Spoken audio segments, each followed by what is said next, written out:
Oh, it's a perfect day to scroll on TikTok. The sun is out, phone in hand. Let's do this. All right, now I remember I was doing YouTube. Oh shit! Whoa, brother, whoa, now. Look, I can explain. All right, I was captured by the Andrew Tate and Luke Ballmer Association. I know it's crazy, but I was. Help! Help! Help me! As of right now, I did manage to escape with a toothpaste and a bottle opener. Sadly, I'm currently on the run with a 5-star GTA threat level.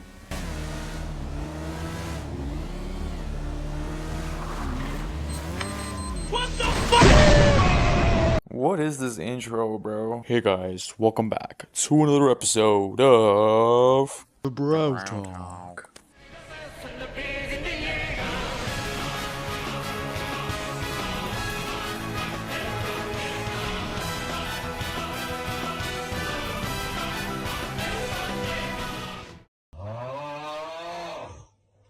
Now, before we begin, if anyone is trying to test their luck and say you shouldn't be comparing both shows, now if you think I give two doggy style damn and being respectful, there's an exit 2 corridors away from here, so anyways, we're gonna be saying whose ending is better, Breaking Bad or Attack on Titan. Both shows are great, but we're gonna be going off like 3 main topics. Alright, we're gonna go off complexity, personal impact, and change/growth because I'm more important than you. Now y'all must be thinking like this is for fun, right? I'm just making a joke out of this.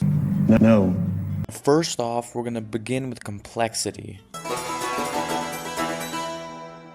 More specifically, I'm gonna go off of character complexity, like the main character and stuff. So, beginning with Attack on Titan's main character, Eren Yeager. Now, for the most part, his complexity is probably best described by John himself.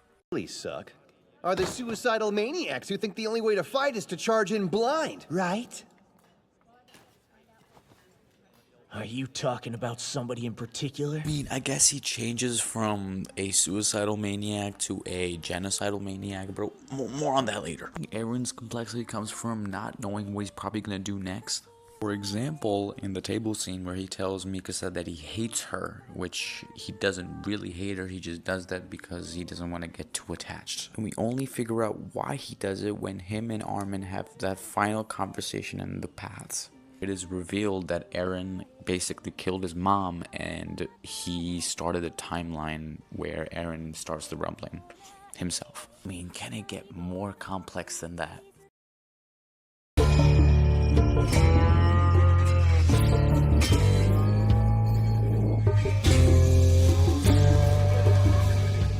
Walter Hartwell White, aka Walter White, aka Heisenberg, whatever you want to call him, really. I mean, his complexity is best described by Kendrick Lamar himself. Love's is gonna get you killed, and love what? Huh?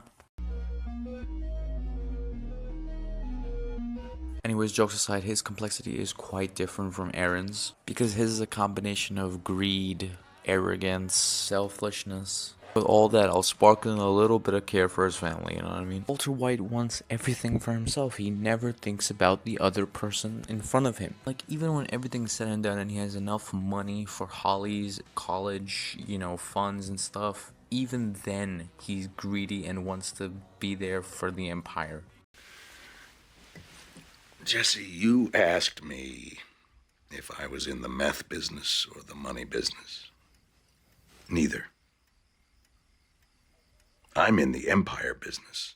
Another example is when he uses Hector to follow up his plan to kill Gus. And in my opinion, not only did he do it because Gus was trying to kill him, he did it because he wanted to take Gus's spot in the drug world. All in all, he's a manipulative, egotistical maniac. And also a bubble of complexity that is hard to describe and understand. While Eren was always there for his family and always supportive and, tried to have the best circumstances for his people, Walter was only in it for himself. I have to hear one more time that you did this for the family. I did it for me.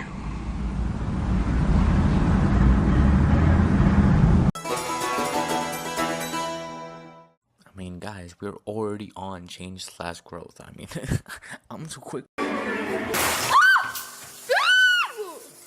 Now, Aaron's change is a bit drastic because he goes from like a go-lucky freedom boy to like a suicidal maniac. The thing I do like about it is that it is masterfully done. Like, you don't know why he's doing it up until the very end of season 4. Now, Aaron thinks that he's just a normal guy who was given too much power or is a slave to fate. For example, when he saves the kid while knowing he's gonna save the kid in the future, while also knowing that that kid is probably gonna die in the rubbling anyway. And you can see him apologizing, knowing damn well this kid is gonna become some ketchup on the floor later. By the way, who forgot to clean that? And in my opinion, Aaron doesn't change too much. He's still the same kid seeking freedom, and he even orchestrates the final battle to make sure that all of his friends are heroes in the end and Eldia doesn't just go under. Honestly, not that big of a change throughout the series, but done very, very well. That is what I'll say. Yeah, sure, he's selfish, but aren't we all selfish? Moving on to Walter White. Walter White has a huge change throughout the series, going from a common middle-aged man trying to make a living to the biggest drug kingpin of all time. This transformation isn't drastic at all. It happens through a span of 5 seasons and 62 episodes. I think the main factor to why he changes so much is just simply jealousy.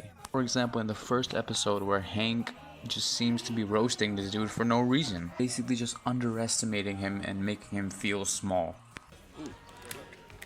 No, it's just heavy. That's why they hire men. In his words, he just wants to be free and make his own decisions. Obviously, he wants that all for himself. Sometimes I feel like I never actually make any of my own choices. I mean, This is somewhat true because he didn't choose to be a chemistry teacher or a car washer or really any of these things. Granted, his pride was always there. Another thing in the show that kind of showed us that he was kind of jealous is the Gray Matter Company, which was a company that was founded by Elliot, Gretchen, and Walt himself. Now, Walt left the company for just guess.